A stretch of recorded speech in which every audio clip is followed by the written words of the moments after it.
Friday of the second week of Lent reflection. My dear friends, the giver and the gift. The whole world is a gift. Everything, all your talents, all your endeavors, all your plans, all your contacts, all what you have, it is a gift. And you forget the giver often. And it is entrusted to you. You are accountable to him always. That's exactly why the Lord is saying this parable. There was a master of the house who planted a vineyard and put a fence around it and dug a wine press in it and built a tower and leased it to tenants and went into another country.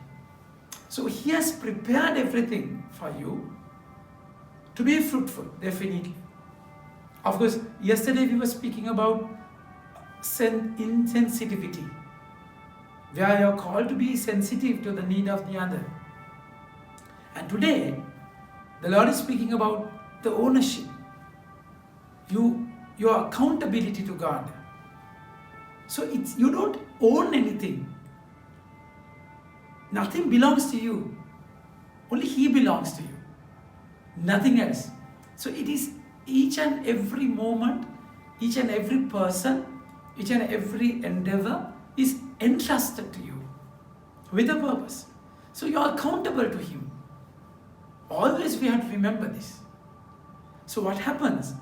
He has made, of course, it's a little bit of study where vineyard in the Old Testament is compared to people of Israel, chosen people of God. So the meaning of vineyard, that you have to bear fruit, you have to be fruitful. Otherwise it's useless. And now we find a vineyard, put a vineyard planted, and it is planted, put a fence around it, and that is protection. And the purpose is clear, it's vineyard, and vine is planted, and dug a wine press, that of course to get the juice, the wine, and built a tower to be watchful, to if the danger is coming, to watch, and leased it to the tenants. So He has entrusted it to tenants. So we all are tenants in that way. It symbolizes that what God has entrusted to us to take care of. And always remember, we are accountable to Him. Then what happened?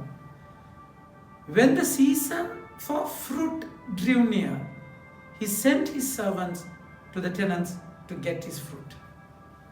This is important. So it's given in lease. So fruits, part of the fruit, percentage of the crop belongs to the Lord. You have to give it. There is no other way. But then what happened?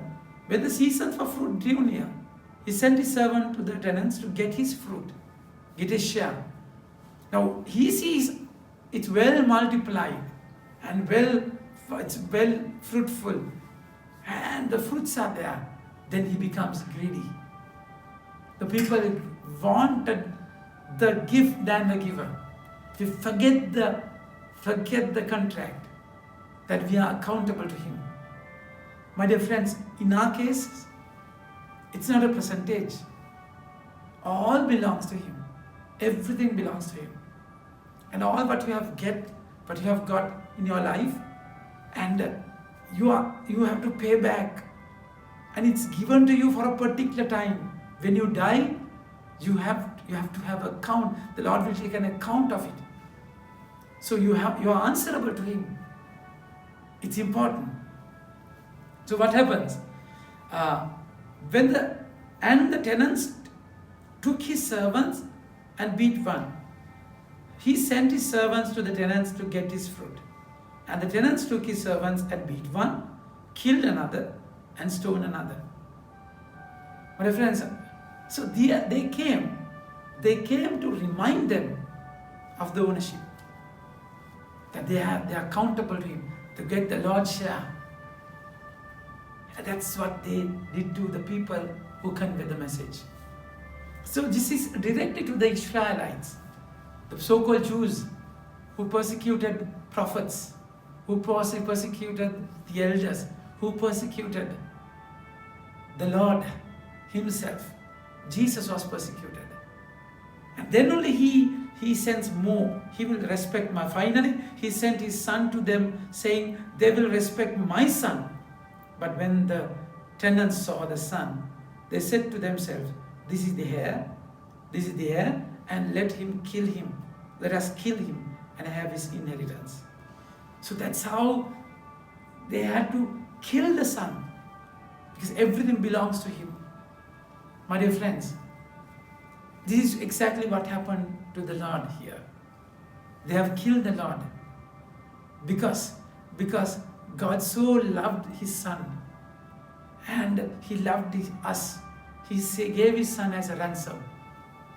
My dear friends, on the other hand, we find Joseph's life, how his father loved him so much.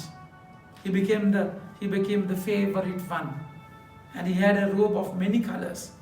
And naturally, the brothers were jealous of him. They were jealous of him. Joseph, and then what happened? He was born in his old age, and one day he was sent to Shechem, where the brothers were, and the father asked them to get their food. When they saw him from afar, they plotted to kill him, because then they could take the inheritance. My dear friends, so they had a problem of surrendering himself, because he saw a dream where everyone is worshipping him, even sun and moon. So they were angry about it. Here comes the dreamer. That dream, of course, belongs to the Lord, nothing to do with Joseph. This is what God revealed to him, because he spoke through dreams. So then when worshipping, they had to worship him. It's not him, it's God. So they had a problem of giving the ownership, a clear problem. That's exactly why they wanted to kill him. Luckily there was Reuben, the eldest, and he wanted to spare his life. At last it ended up selling him to the Egyptians. My dear friends, the story goes, he was there, and he was there in the prison after the incident with Potiphar, and then he had the chance to give the message of a dream seen by the king, and he explained it, and he was saved, and he was appointed the leader just next to the king, second in rank. My dear friends, so he was chosen to save the people, to save even his own brothers when the famine, 7 years of famine came. And that's exactly what happened. So that's how they wanted to kill the youngest. And they had to kill an animal and take that animal's blood as a cover-up. This is exactly what happened to the Lord. And the Lord was killed. Joseph was spared. And Lord, as the lamb, as the sheep, was killed to save us. So he reminds us that everything belongs to him. Everything belongs to him. We are accountable to him, not to anyone else. Not to anyone else. So always cherish the giver, not the gift. Always remember, we are accountable, answerable to him. So whenever he wants his thing, that your life, just give it to him. Everything that belongs to you. That's exactly why Lord said, Father, I commend my spirit to you. Amen. May God bless you.